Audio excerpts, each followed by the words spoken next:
The letter arrived at the Wise County Courthouse on a Tuesday in March, addressed to the county clerk's office from a real estate attorney in Abingdon named Craft Holloway. The letter was professional and precise, the language of property law, clean and specific, the kind of document that attorneys produce when they have done their homework and are confident in what the homework shows. It stated that Craft Holloway was acting on behalf of the estate of her father, James Robert Craft II, deceased, of Abingdon, Virginia, who had died the previous November at the age of 78. It stated that among the assets of the estate was a parcel of land in Wise County, Virginia, 412 acres on the eastern slope of a ridge in the far corner of the county, which had been in the Craft family since its acquisition in 1887 and which the estate intended to sell. It requested confirmation from the county records office of the current legal description on file and any encumbrances or liens against the parcel. It was signed in Craft Holloway's precise attorney's hand. She had been practicing real estate law in Abingdon for 19 years, and she was good at it, thorough and methodical in the way that the best real estate attorneys are thorough and methodical, and she had handled her father's estate with the same professional care she brought to her clients' matters, setting aside the grief and doing the work. She did not know what the work was going to find. Catherine was 51 years old, and she had her great-grandfather Harlan Craft's facility with numbers, and her grandfather William's ease with clients, and her father's James's stubbornness, which was the quality she had identified in herself earliest and most clearly, and which she had spent her professional life converting into something the legal world called tenacity. She had not known Harlan Craft. He had died decades before she was born. But she had grown up with his name in the family, the way certain names exist in families, as the point of origin, the one who had established the thing that the subsequent generations were living in the extension of. The surveying practice had been the thing, and she had not gone into surveying, she had gone into the law, which was adjacent to the survey world in the specific way that real estate law was adjacent to it. And her father had told her once that Harlan would have approved, which was the highest praise James Craft offered for anything. Her father had not been a surveyor. The practice had ended with William, her grandfather, who had died in 1951 after a professional life that he himself had described in the one conversation about it that Catherine's father had relayed to her as consistently and inexplicably compromised. William had trained James in the basics, and James had decided, with the particular clarity of a young man watching his father's professional confidence erode over decades, that surveying was not the family's future. James had gone into business, supply chain management for the coal industry, which kept him in the orbit of the coal fields without putting him on the ground with an instrument, and had done well enough to leave Catherine and her brother a modest estate and the Wise County land, which had been in the family for 138 years and which neither Catherine nor her brother had ever visited. She had sent the letter to the courthouse as a routine first step and expected a routine response. The response came from the county clerk's office 10 days later, and it was not routine.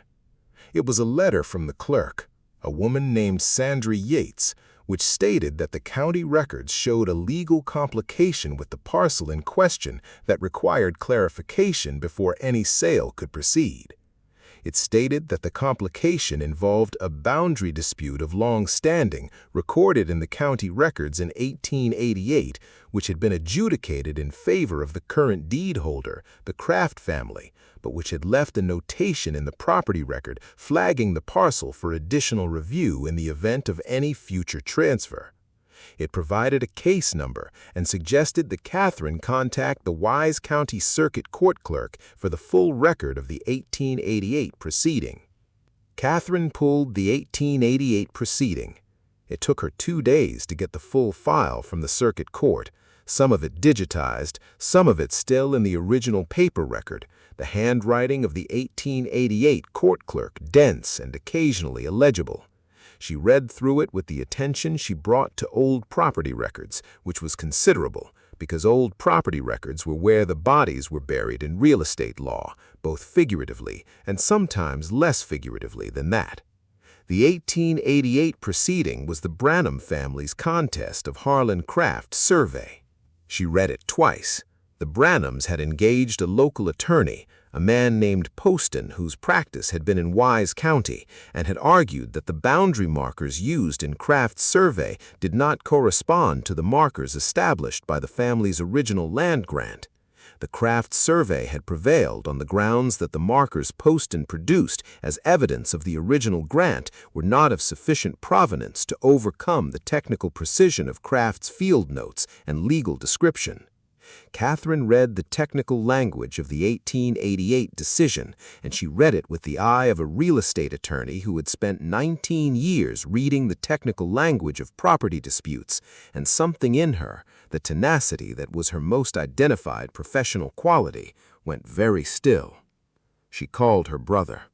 His name was David, and he lived in Richmond, and he had their father's ease with people and their mother's patience and none of Catherine's tenacity, which meant he was a pleasant man and a good brother and not the person you wanted reviewing a property dispute. He listened to her describe the 1888 proceeding, and he said, "So it was adjudicated in our favor?" And she said, "Yes." And he said, "So what's the problem?" And she said, "I want to go look at it." David said, "At the land?" Catherine said, "At the land, at the boundary markers. I want to see the survey in the field." There was a pause. David knew his sister enough to understand that this was not a casual impulse. "What do you think you're going to find?" he said. "I don't know," she said. "Probably nothing. Probably the survey is exactly what it says it is, and the 1888 contest was exactly what the decision says it was, a family without the legal resources to overcome technical documentation." She paused. "But I want to see it." David said, "All right." He said it in the tone of a man who had learned, over 50 years of being Catherine's brother, that when she said she wanted to look at something, it was more efficient to go look at it with her than to suggest she probably didn't need to. They drove to Wise County on a Saturday in April. The land was not what Catherine had expected, though she had not formed a specific expectation. She had expected something that looked like a 138-year-old piece of coal country real estate that nobody in the family had visited or tended, and in the physical sense, it was exactly that. Overgrown, the old fence lines mostly collapsed, the secondary growth timber that had come up in the decades since the coal operations ended thick across most of the acreage. The road to it was passable in their rental car only because it had been dry for 2 weeks. What she had not expected was the feeling of the place. She had been in a great many pieces of rural real estate in her career, and she had developed, over 19 years, a practitioner's intuition for property, the sense of what a piece of land was, what it had been through, what it was likely to produce. She trusted this intuition in the way she trusted her legal analysis, as a tool that had proven reliable over time and that she applied without needing to examine its mechanism. Standing on the Craft land in Wise County in April, her intuition told her something she did not have professional language for. The land felt occupied. Not in the sense of people or structures, there were none, the old coal-era buildings long since collapsed or removed. Occupied in the sense of presence, of something that had been attending to this particular piece of ground for a very long time and was attending to it still. She stood at the edge of the overgrown field that had been the Branhams' bottom ground, and she felt the quality of attention the land was paying, and she found it, standing there in the April morning, deeply unsettling, in a way she could not have articulated to a client or a court. She said nothing about this to David. She said, "Let's find the boundary markers." They found the markers over the course of the morning, working from the legal description in Harlan Craft's 1887 survey, which Catherine had printed and brought.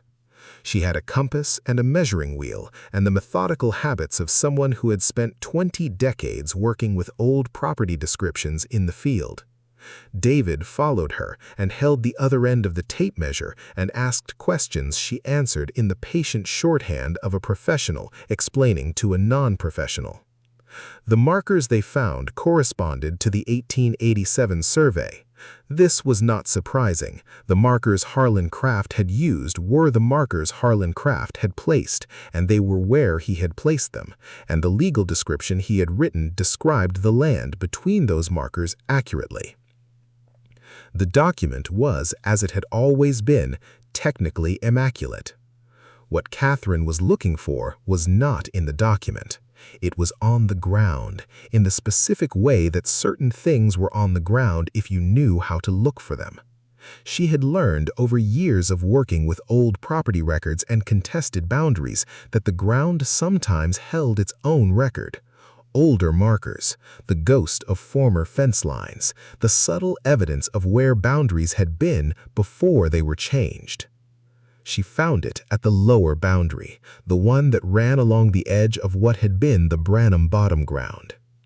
It was a depression in the soil, barely visible under the years of leaf litter and root growth, the outline of an older post hole, filled in by time but still present in the slight settling of the ground that old disturbances leave. She crouched over it and cleared the leaf litter carefully with her hands, and the depression was there, 6 inches in diameter and filled with the dark, settled soil of a hole that had been dug and filled and had 130 years to compact. The old marker, the original marker from before Harlan Craft had come to this county with his instruments and his intentions.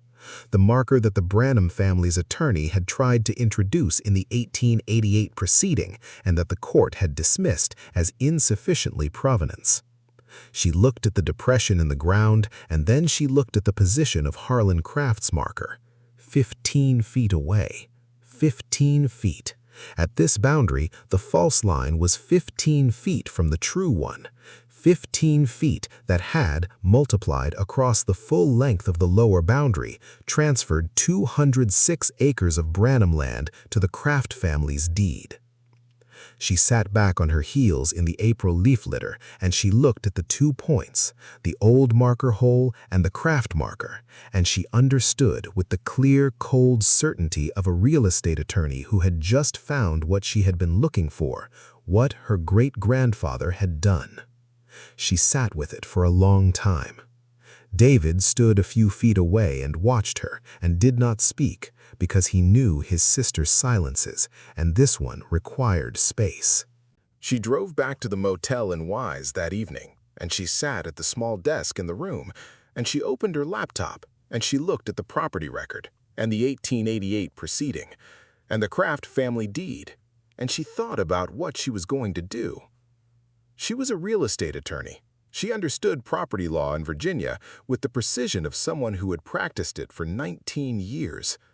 She understood that the 1888 proceeding had adjudicated the dispute, and that the adjudication, however unjust its foundation, had produced a legal outcome that was now 135 years old, and that the statute of limitations on fraud claims in Virginia did not reach back 135 years.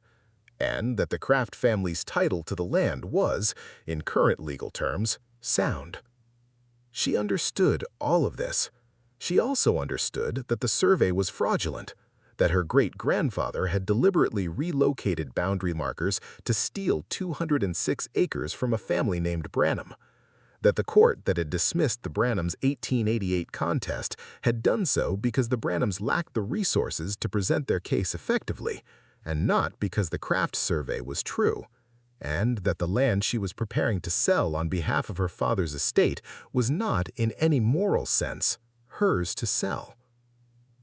She sat with these 2 understandings, the legal and the moral, and she felt, sitting at the desk in the Wise County motel room, the specific weight of what she was carrying. Not guilt, exactly.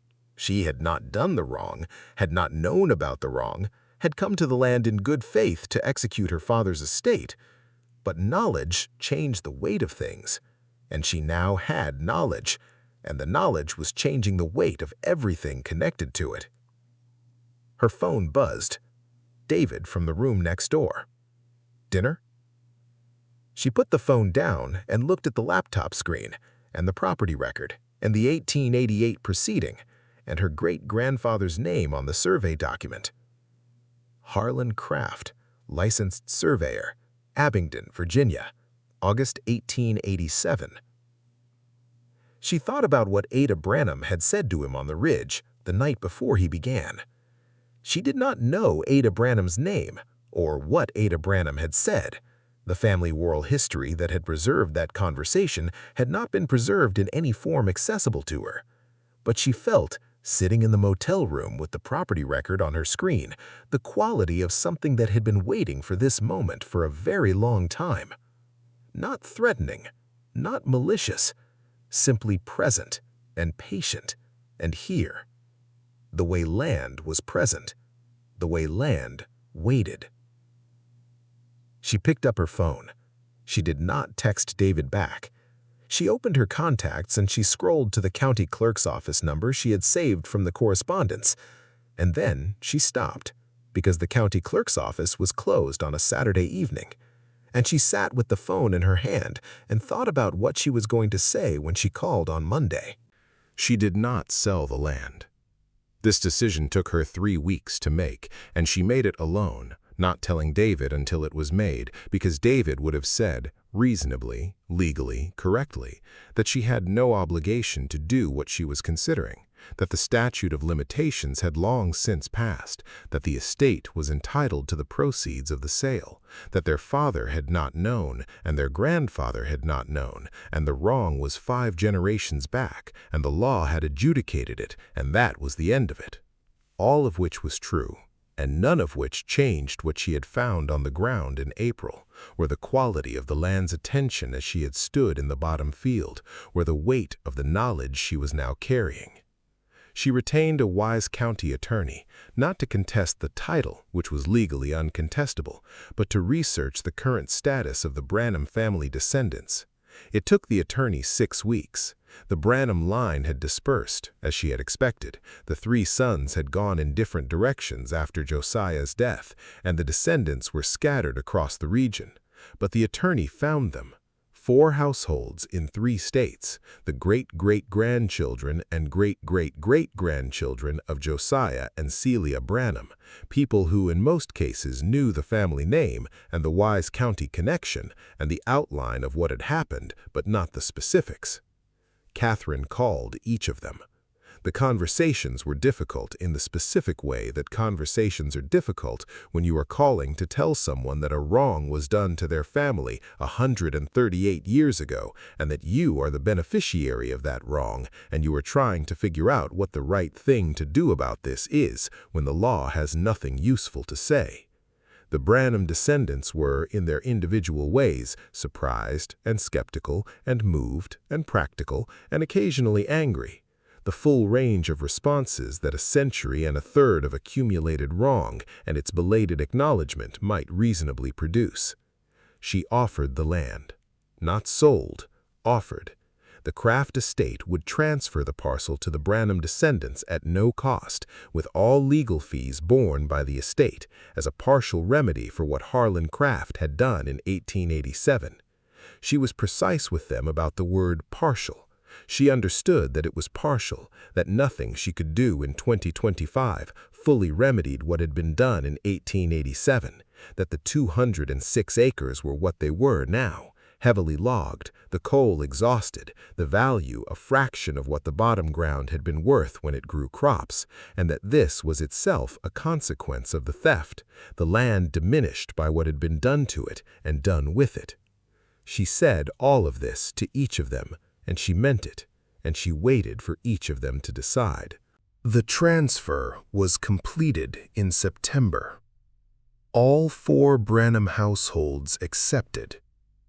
The legal process took 4 months and cost the estate more in attorney's fees than the land was worth at current market value, which was a mathematical fact that David noted without bitterness, because he had, in the 3 weeks between Catherine's decision and her telling him, apparently worked his way to the same place she had arrived at, through his own route, in the silence of their adjoining motel rooms.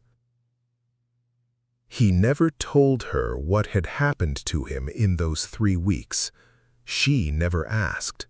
She knew her brother, and she understood that some understandings arrived in ways that didn't require explanation. The deed transfer was recorded in the Wise County Courthouse on a Thursday in September, the same courthouse that had recorded Harlan Craft's fraudulent survey in 1887, the same building that had held the 1888 proceeding in which the Branham family's contest was dismissed.